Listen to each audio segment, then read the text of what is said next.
Masculinidades en la literatura juvenil contemporánea de Crepúsculo de Stephanie Meyer a Seis de Cuervos de Leigh Bardugo. Las sociedades occidentales actuales basan su sistema de género en la construcción dicotómica de lo femenino y lo masculino. La asignación del género se hace por el medio de la repetición de acciones en las que los comportamientos que se adecúan a lo que la sociedad considera adecuado para lo masculino y lo femenino son premiados, mientras que aquellos que se consideran inadecuados son castigados. Esta concepción del género consigue que tanto hombres como mujeres estén limitados a unos estereotipos muy determinados, y a la vez se crean dinámicas de poder dentro de cada uno de los géneros, situándose la masculinidad y la feminidad hegemónica en la cúspide de la pirámide frente a las masculinidades y feminidades disidentes. Tanto la masculinidad como la feminidad hegemónica se han naturalizado y transmitido gracias en parte a los medios de comunicación y la cultura. Sin embargo, esta tendencia parece estar cambiando, especialmente en la literatura juvenil, hacia modelos de masculinidades disidentes. Las características principales que se han identificado dentro de la masculinidad hegemónica en la actualidad se pueden englobar en tres campos fundamentales: la biológica, la guerra y la autosuficiencia. Dentro del ámbito biológico se encuentran rasgos como la agresividad, el gusto por la violencia o tener un mayor interés por el sexo y la sexualidad. En la masculinidad de guerra se encuentra la competitividad, el valor, el poder, la fuerza y la falta de emociones. Y en la autosuficiencia se refiere a la independencia, el egocentrismo, y a la impaciencia y a no necesitar ser cuidados. En la literatura juvenil, el prototipo de masculinidad hegemónica más difundido es el del chico malo, que tienden a ser agresivos, tanto física como verbalmente, bulliciosos, combativos y posesivos con sus parejas sentimentales, pero a la vez son galanes, mujeriegos y sexualmente activos, así como carismáticos, inteligentes y físicamente atractivos. Esta fórmula ha tenido un enorme éxito dentro de la literatura juvenil, siendo uno de los chicos malos más populares durante la década de los 2010 Hardin Scott de la saga After, de Nat Todd. De igual forma, en la literatura romántica, el chico malo ha sido extremadamente lucrativo, con Christian Grey de la popular saga erótica 50 sombras de Grey de E.L. James como uno de los grandes exponentes. Sin embargo, el ejemplo más conocido y posiblemente más influyente sea Edward Cullen. Edward es el ejemplo perfecto del chico malo. Por un lado, es misterioso, con un pasado oscuro que nadie conoce, posesivo con Bella y agresivo por ser un vampiro. Por otro, es guapo, inteligente y capaz de conquistar a cualquiera. Todas sus características negativas se subordinan a las positivas que enamoran a Bella desde el principio de la saga y enmascaran todos los aspectos tóxicos de la relación entre ambos. Sin embargo, el personaje que ha sido más ignorado durante esta saga y que presenta exactamente la misma masculinidad es Jacob Black. Jacob es presentado al inicio como uno de los amigos de la infancia de Bella. Es agradable, simpático e inocente. Esta percepción cambia a lo largo de los libros. Al convertirse en hombre lobo, Jacob se vuelve más fuerte, más rápido y más atlético. Su transformación también aumenta su seguridad en sí mismo y al mismo tiempo se vuelve temperamental, impulsivo, celoso y hostil hacia Edward. Jacob podría haber sido una revolución para la literatura juvenil moderna. Si se hubiera conservado las características de la primera novela, habría sido una completa subversión de los estereotipos de género que impregnaba las novelas juveniles en aquel momento. Sin embargo, su cambio radical de personalidad acaba con esta posibilidad y mantiene los mismos valores conservadores que ya representaba Edward. Las críticas cada vez más encarnizadas a los personajes masculinos tóxicos por parte de las influencias de la literatura juvenil ha llevado a un replanteamiento de la representación de la masculinidad en este tipo de literatura hacia modelos más disidentes. Aunque sigan existiendo personajes con masculinidades más tradicionales, desde mediados de 2010 cada vez son más frecuentes los personajes masculinos que se distancian de la masculinidad hegemónica y a su vez se están convirtiendo en los más aclamados por el público. En el mismo año en el que se publicaba la conclusión de la saga Crepúsculo, nació un nuevo fenómeno de la literatura juvenil, los Juegos del Hambre por Susan Collins. Pita, el interés romántico de Katniss y coprotagonista de la historia, adquiere características consideradas como femeninas en la sociedad occidental.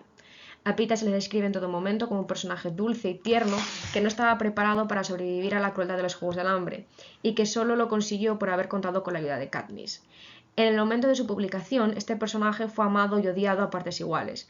Considerado por muchos y muchas lectoras como demasiado blando para ser de interés romántico, este personaje protagonizó un encendido debate en torno al triángulo amoroso que compartía junto a Gale por el afecto de Katniss. La conclusión de la trilogía fue que la chica decidió quedarse con Pita. Esta conclusión contentó a parte de la audiencia y desagradó a la otra.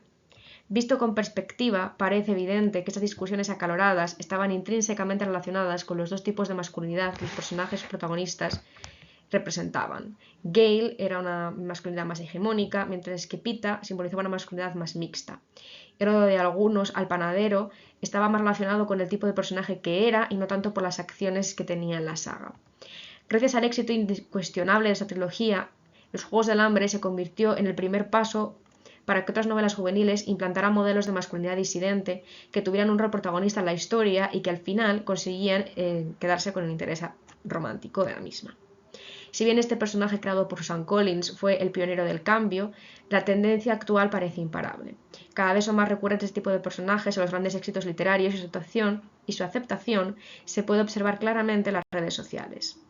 Kath Brecker, de la biología 6 de Cuervos de Lee Bardugo, es quizá uno de los mejores ejemplos para ver esto. Kath tuvo una aceptación casi inmediata entre el público y el sector editorial, a pesar de que esta novela se publicó en su lengua materna, digamos, en inglés, al inicio de este cambio de dinámicas.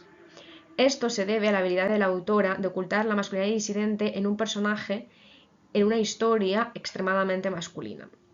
Kath se presenta en un principio como un personaje muy alejado de sus sentimientos y emociones. A su vez, como líder de una banda de ladrones y asesinos, es fácil asegurar que este personaje encaja a la perfección con las ideas que relacionan a los hombres con la violencia. Sin embargo, a través de flashbacks de su vida, antes de ser el líder de los cuervos, se comienza a entender mejor su personalidad y a percibir mejor sus vulnerabilidades y su personalidad real debajo de esa capa de masculinidad que tiene para poder vender esta historia en un momento en el que la masculinidad hegemónica era aún la principal fuente de ingresos del sector editorial juvenil. Kath tiene el estatus y poder propios de los hombres más privilegiados al ser el líder de una de las bandas más poderosas de Ketterdam, la ciudad donde tiene lugar esta historia. Según los preceptos de la masculinidad hegemónica, este tipo de hombres no necesitan ningún apoyo emocional ni ayuda para mantenerse en su puesto. Sin embargo, Kath muestra en multitud de ocasiones que todo su poder se sustenta en aquellas personas que le rodean. Durante toda la historia queda patente que, pese a que Kath sea el líder del grupo, su banda es parte esencial del éxito de la misma. Kath, por tanto, se aleja de la idea del hombre proveedor y muestra una masculinidad mucho más anclada en el esfuerzo común por alcanzar objetivos. De igual modo, Kath es presentado a los demás personajes de la historia como un personaje muy estoico, que es capaz de no mostrar ni deseo ni arrepentimiento alguno cuando mata o tortura a sus enemigos. Sin embargo, sus monólogos interiores muestran a los y las lectoras el abanico de emociones y arrepentimientos que tiene a lo largo de toda la historia. La masculinidad mixta de Kath es más patente en cuanto a su relación con Inês, puesto que tradicionalmente las relaciones románticas de la literatura juvenil se han construido de modo que los hombres procuran no mostrar su interés romántico hacia las protagonistas femeninas de las historias. Sin embargo, en este caso, ambos protagonistas pasan gran parte de la misma ocultando sus sentimientos hasta el momento en el que Inês se plantea abandonar la ciudad. Entonces Kath le suplica que se quede con él. Esta petición muestra que es consciente de los sentimientos que tiene y es capaz de verbalizarlos, lo que entra en conflicto con la masculinidad hegemónica que impide a los hombres reconocer y hablar de sus propias emociones. Kath es, por tanto, el ejemplo perfecto de masculinidad disidente en una de las obras de ficción juvenil más aclamadas de la última década. La mirada femenina en películas y series, así como la aceptación de modelos de masculinidad más alejados de la norma, han hecho que cada vez sea más fácil para las autoras introducir personajes no hegemónicamente masculinos sin necesidad de ocultarlos entre elementos fantásticos. Este es el caso de Adam, protagonista de La hipótesis del amor, publicada en 2021 por la autora Alice Hazelwood. Este es uno de los libros románticos más aclamados de los últimos 2-3 años. Y su personaje principal se aleja mucho de la masculinidad hegemónica, puesto que desea una relación estable y es capaz de mostrar emociones y sentimientos hacia la protagonista femenina de la historia. La masculinidad es, por tanto, un espectro de comportamientos que son más aceptados por la sociedad cuanto más hegemónicos son percibidos. La literatura juvenil ha sido cómplice en la instauración, perpetuación y aceptación de conductas extremadamente tóxicas bajo la excusa de que son actuaciones normales y naturales en los hombres. Debido al avance de los movimientos feministas y los reproches cada vez más feroces de los y las críticas no profesionales en literatura juvenil, la masculinidad presentada en la misma ha estado cambiando hacia modelos menos hegemónicos y, por tanto, menos problemáticos. Pese a todo, aún estamos al inicio del proceso, puesto que siguen existiendo ejemplos de personajes masculinos que se rigen por una masculinidad hegemónica más tóxica. El libro 365 días acaba de ser traducido al castellano gracias al impulso que ha tenido esta historia tras su adaptación en Netflix. Esto ha traído de vuelta un arquetipo extremadamente peligroso para las chicas más jóvenes.